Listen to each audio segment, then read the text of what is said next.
Right. And that's one of my favorite things. Go ahead. That really can affect. It can positively affect a performance where you get into sort of this mindset of a different animal, a different creature, and it is an extension of yourself. Mm-hmm. But that thing that you become is better at what you want to do than you could be just walking around. And that's really cool. It's really fun. Right. Right. You know, I was telling you guys earlier, and probably backstage, I don't know if I did it on the out here or not, but when a friend of mine gave me the advice to either, you know, I could stay a victim or reinvent myself, I kind of figured out, well, how would I reinvent myself? Well, I started doing things that I always scared to do or didn't want to do or didn't think I could do. And so I started doing all that stuff and get myself in different kind of environment, different kind of groups, trying this out and all this stuff. Got into the zombie scene, which I don't like it, so I don't do it anymore. I got into modeling things. You know, I'm just challenging myself. And the more I did that, like, I basically refined myself before I married my ex-husband. And now I got myself back to where I was 15, 20 years later. I am back together again with a different view in life. So I didn't really reinvent myself. I just remembered who I was taking these steps. And see, the big thing with anything to do with art, whether you're a musician, painter, sculptor, performer, what have you, it's always about stepping outside of your comfort zone. Yeah, exactly. It's always about pushing the envelope to scare yourself into doing something better. When I joined Maximus, it was way outside my comfort zone. They were playing stuff like we have about, I want to say about maybe 10, 12 songs that are originals that we play. But we've got like a catalog of covers that we play, anything from like Led Zeppelin to Pearl Jam to Alice in Chains. And a lot of these songs I'd never really heard before. And when I finally sat back and listened to them, I was like, okay, I can play this. You know, it's not the fast, grindy stuff you always play. You can learn to slow down and play this kind of stuff.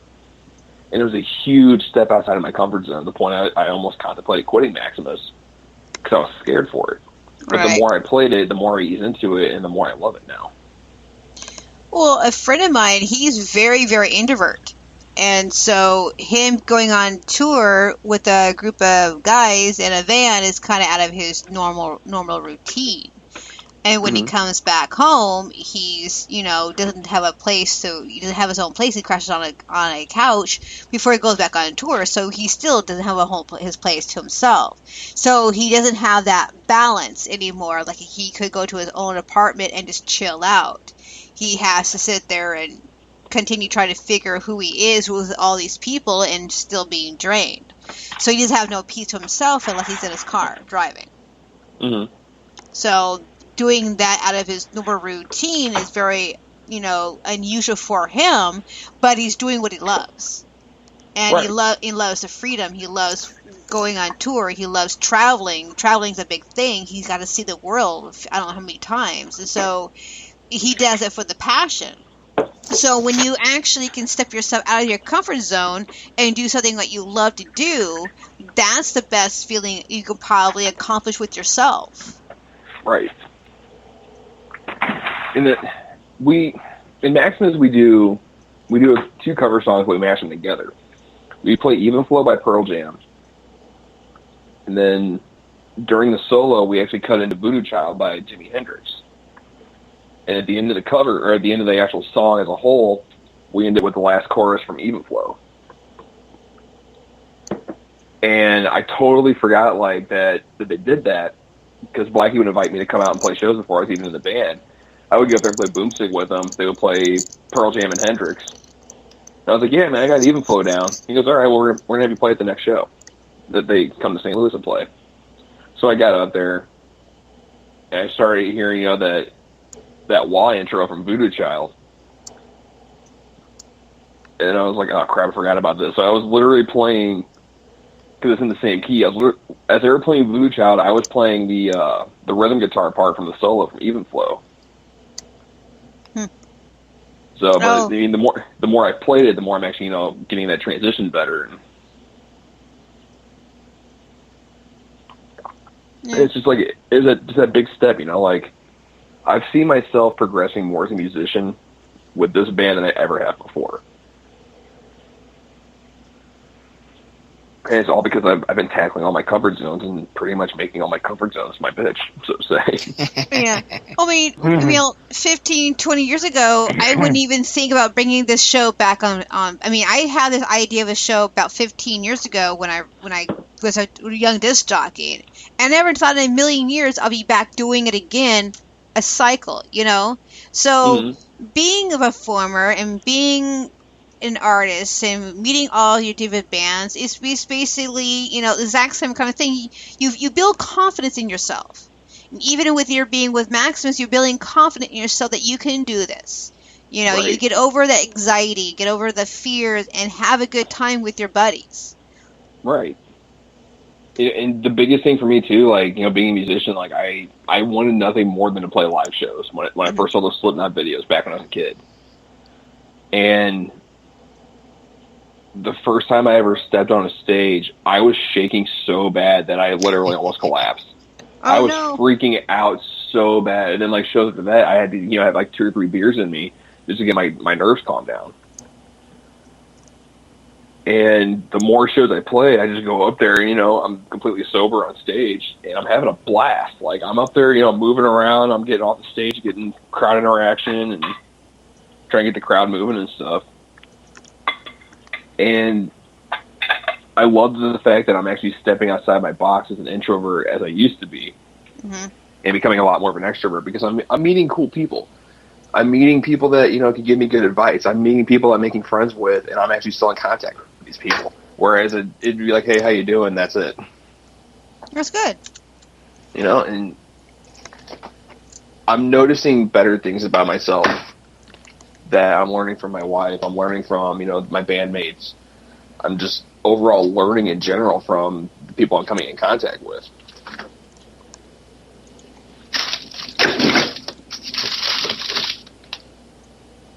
And then, just meeting other musicians too, because you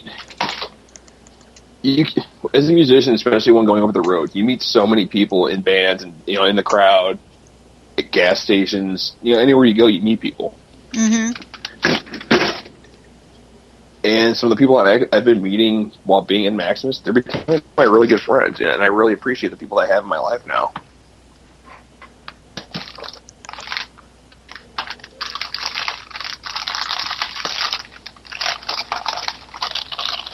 What about you, Sean, from Zero Session? Yeah.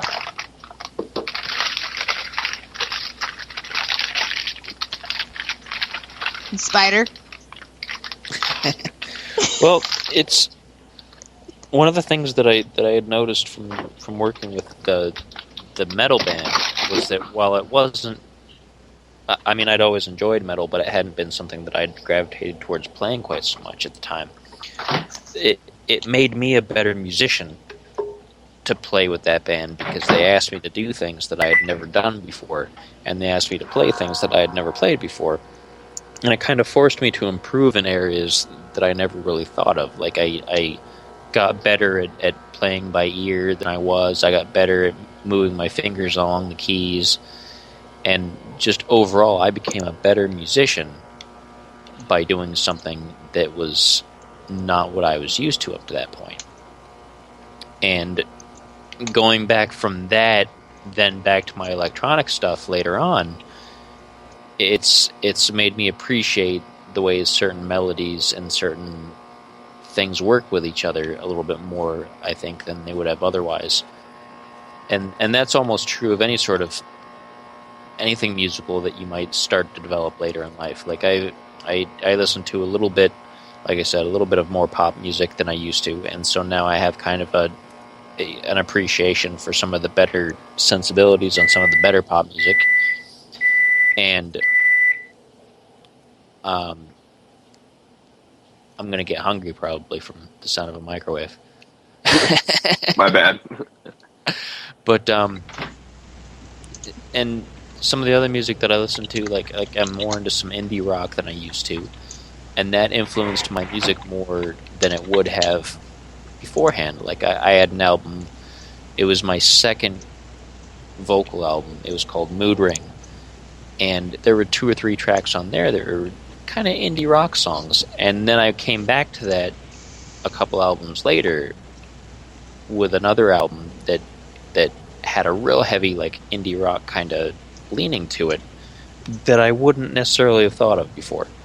And it's all just because I kind of opened up and exposed parts of myself to new music that I hadn't really been interested in before.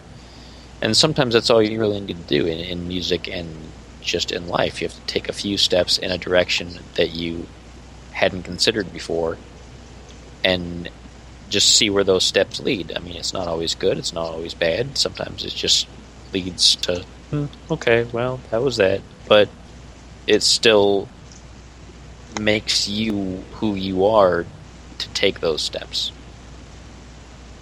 And we sometimes forget that in order to grow, it's not always about just succeeding, it's about failing. Mm-hmm. And the best lessons we learn are the lessons we learn when we failed at something. So you got to take your good and your bad all in the same lump and just see where the feet go once you plant them on the trail. Well put. Very well put.